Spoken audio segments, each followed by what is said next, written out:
Now, it is obvious many of you know what is happening in Ghana. I will be showing you guys video about currently what is happening in Ghana to Nigerians, most especially to our Igbo peoples in Ghana right now. I've said it time without number that leaving your territory, leaving your fatherland for a total stranger because of Fulani men are terrorizing you, run away. It's not the solution. It's never the solution. The solution is everybody should stand up and fight these people once and for all and get the victory you want. That is just the best thing. Over there in Ghana now, maybe probably they might have their own reasons, but one thing you should show that this hatred against the Igbos is even gone beyond Nigeria, because when life favor you, there's tendency of people to envy of you. People will surely say, why must it be you? Why is it always you? Why we did this business, we did not succeed? Why is it that is when you are doing the same business, you are succeeding? Envy will come, jealousy will come, and that's exactly what you see that it happens to Igbos anywhere they find themselves, because they always work hard, they always believe in themselves, they always believe that things can work well, even when other people lose hope, they never lose hope.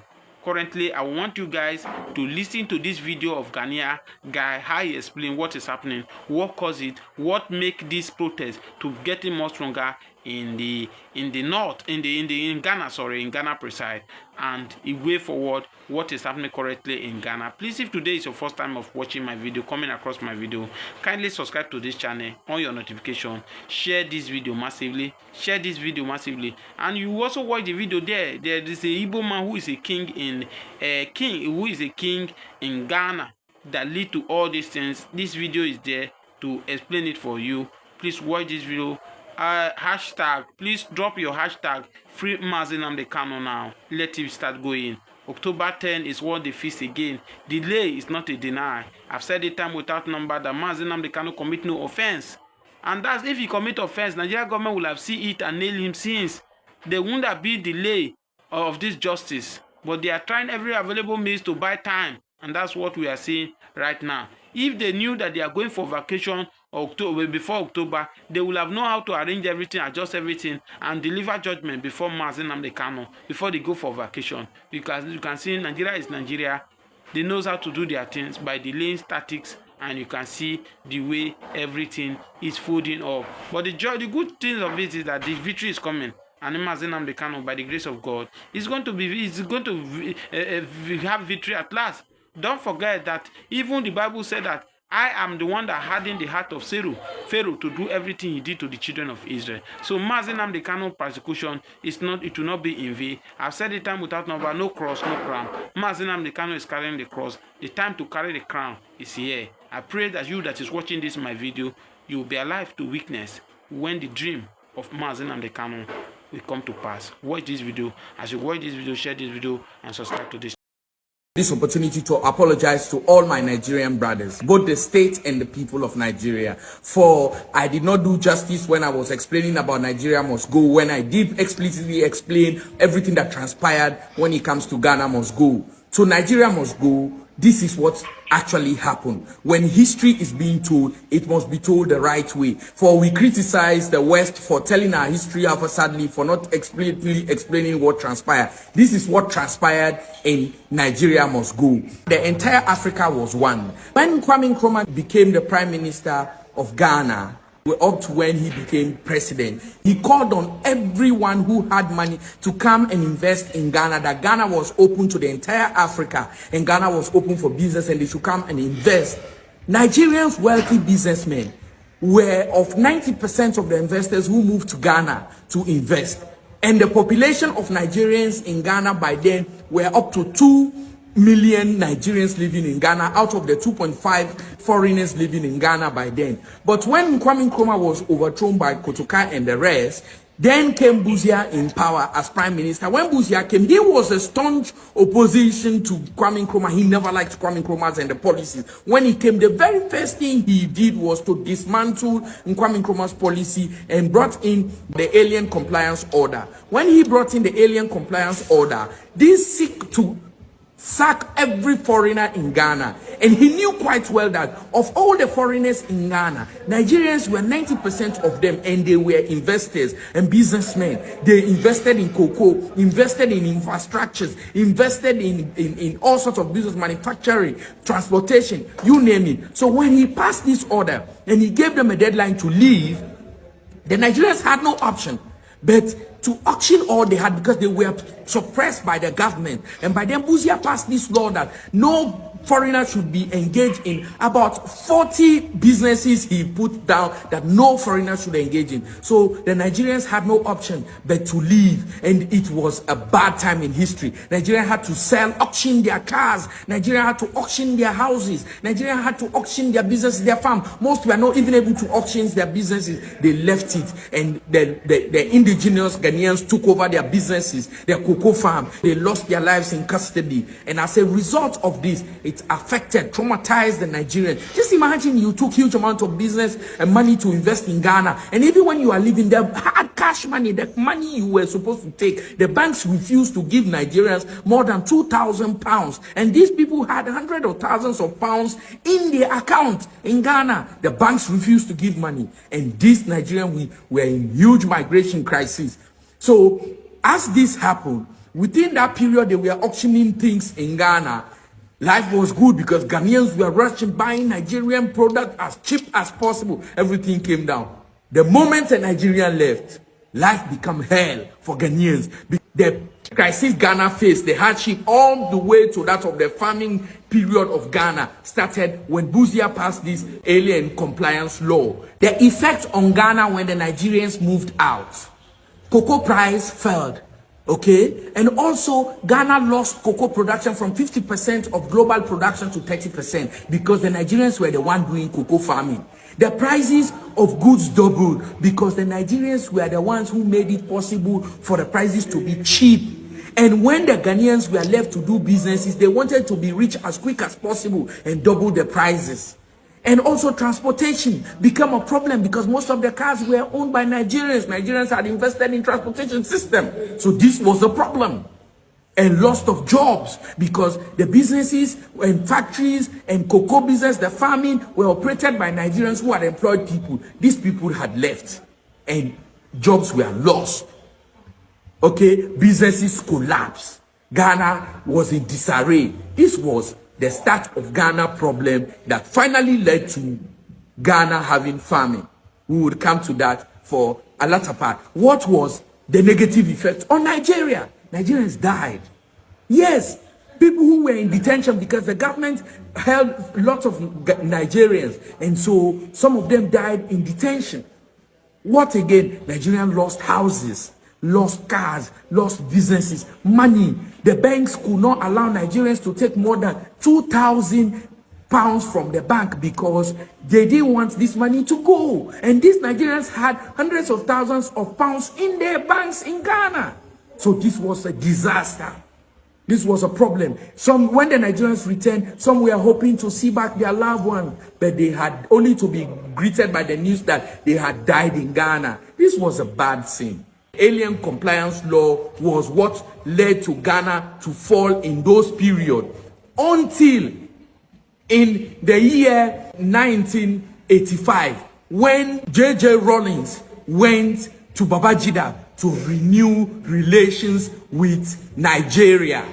That was when Ghana and Nigeria saw peace. Within this period, there was nothing like peace. So J.J. Rawlings moved to Babangida to make peace. But even when J.J. Rawlings moved to Nigeria, things were worse. Things were terrible for Ghana. Not until when President Kufuor became president of Ghana, year 2001, Kufuor moved to Nigeria, went to Nigeria and pleaded to the then president of Nigeria, Obasanjo, in the words of President Kufuor, not me, that Obasanjo is a gift to the African continent. Why did President Kufuor say this? Because when the economy of Ghana was in shambles, Ghana went hippie, meaning there was no money in Ghana. When Ghana was scattered, when the ones you call foreign donors, development partners, America, the Britain, you name it, all countries rejected Ghana. Nobody was there to come to the aid of Ghana.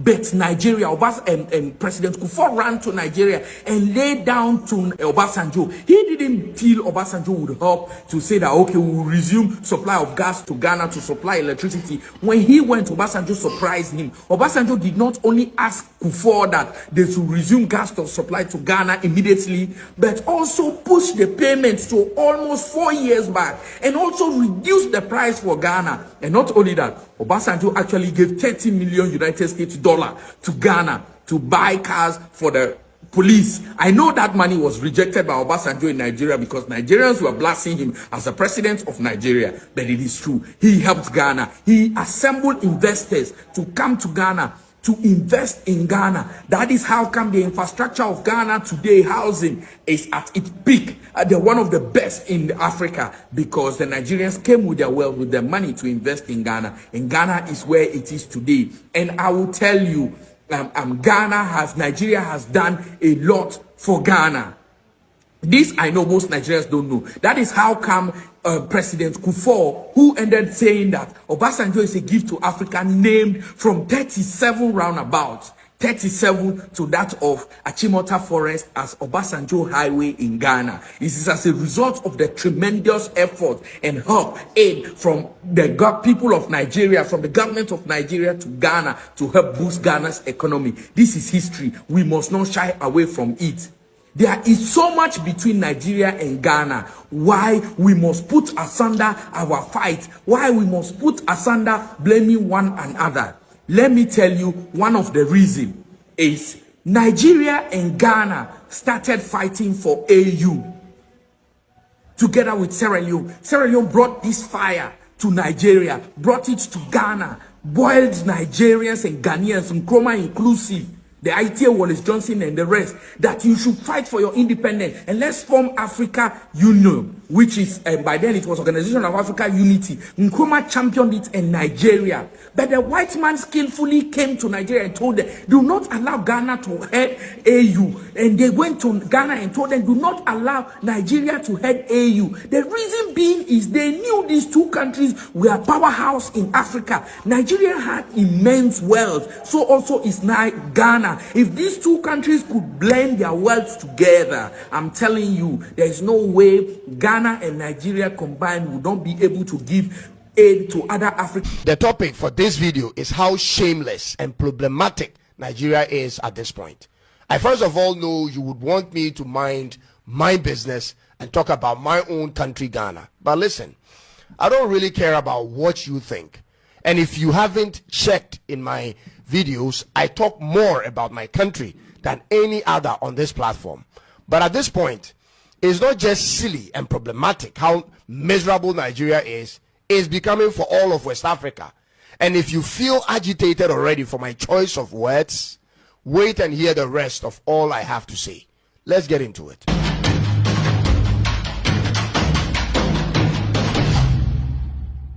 Nigeria's population is a national security threat to every neighboring and West African country. As of March this year, Nigeria's population is more than half the total population of West African countries. More than half. This means on any given day, the influx of Nigerian citizens to any West African country will easily swallow up the entire local population. This is why every country in West Africa needs to have a say in what goes on in Nigeria, on the backdrop of the fact that they like to travel, ladies and gentlemen. They like to move, and they are moving in numbers.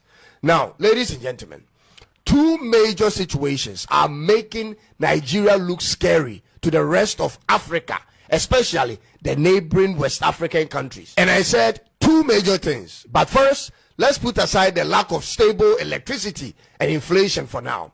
Those are regular problems everywhere that every country in Africa has to deal with. However, the two worrisome situations brewing in Nigeria, which threatens the sovereignty of other African countries, has to do with the religious extremism and poverty. Ladies and gentlemen, I need you to again hold back on the insults for now and also put down your biased glasses and hear me out for a minute before you come in. Are you aware of the number of Islamist jihadist groups operational in Nigeria as of 2025? Let me give you the list, ladies and gentlemen. It started in the year 2000 with Boko Haram, whose aim is to establish an Islamic state in Nigeria. Then the first splinter group from Boko Haram, called Ansaru, was formed in 2012. After Ansaru came the next splinter group called Islamic State West Africa Province, aka ISWAP, which started in 2016. Darul Salam also came in from the Niger Delta, and then the multiple Fulani militant groups came in. Just when we thought these groups were too many to handle for one country, then we hear of a group originally from Mali and also operational in Niger moving in to Nigeria. They are called Lakurawa. The situation appears to get worse by the days, from one bad jihadist group to a worse group. Ladies and gentlemen, is Nigeria becoming, or already become, the main breeding ground for all terrorist groups in Africa? What's going on here? When other countries are thinking of ways to create conducive environment to entice foreign investment, Nigeria is rather enticing terror. Let me ask you this. What conditions are made where almost all of them are situated? Groups will directly enter all the nearby countries. These are countries in West Africa. This may include the splinter groups moving to other countries, or the citizens of Nigeria abandoning their own homeland for another. Ladies and gentlemen, this is a serious issue that needs immediate continental concern. Nigeria is a friend of Ghana. Nigeria is a part of ECOWAS. When they are moving into your country, we cannot turn them away. But when 1 million moves in at one time, what then becomes the fate of the host nation's security, sovereignty, and economy? And this can happen on any given day, ladies and gentlemen. And what actually terrifies me is this. I don't see any real political actions or steps taken by the leadership of the country to deal with the situation. You don't hear of the presidency talk about strategies. You don't hear of governors talk plans, and senators the same. Where are the marches, ladies and gentlemen, and the demonstrations on the streets to force the hand of the government to face it head on? Where are they? It's like the fate of the people in this country is in individuals' hands. Those with the resources may hire armed officers for their personal security, and those who don't have to live carefully and away from certain hotspots. Ladies and gentlemen, is this the best Nigeria can do in their own country? Day in, day out, all we hear is kidnapping, robbery on buses and even on trains, village killings, and so on. Is this ever going to change in Nigeria in the nearest possible time? Nigeria currently ranks 10 on every type of crime list in the world.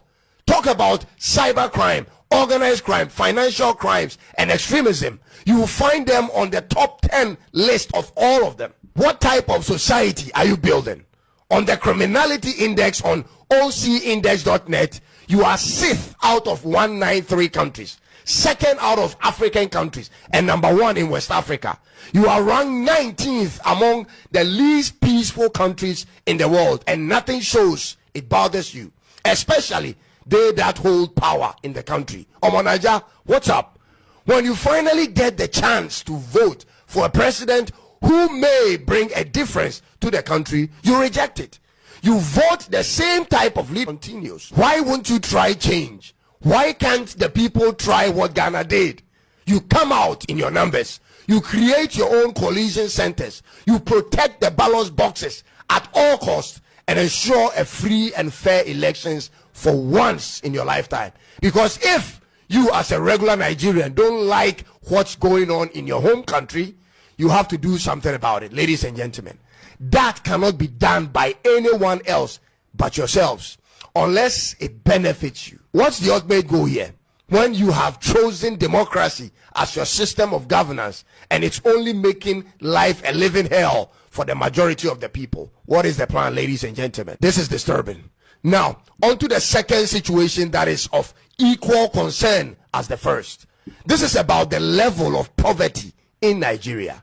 You have more than 40% of your total population living below the global poverty line of $2.15 per day. That's more than 100 million people, ladies and gentlemen. That's a national security crisis. To have more than 100 million people who don't spend up to 3,300 naira in a day is problematic for the state's economy and for the people themselves. And here is how.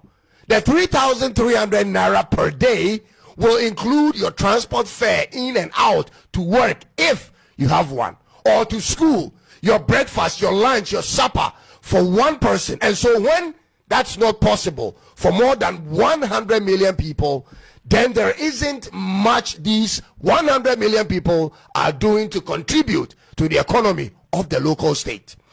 People must work, produce, buy, pay taxes, and all of that, which runs the local economy. And that explains why countries whose citizens spend more do better than countries which citizens spends less. This is economic fact. Economic activities thrives off of demand and supply, buying and selling. And so when purchasing power drops, supply power is affected. Ladies and gentlemen, in addition to that is the low rate at which Nigeria's economy is growing. With the kind of population you have and expected to have in the next 10 years, your economy cannot survive on a single-digit economic growth in a fiscal year. Currently in Nigeria, your country is growing on an average rate of 3.4%. 3.4%. That's super slow for your size. You need to move that thing to more than 10% per annum and sustain it over a decade to meet the surge ahead. Your country's population is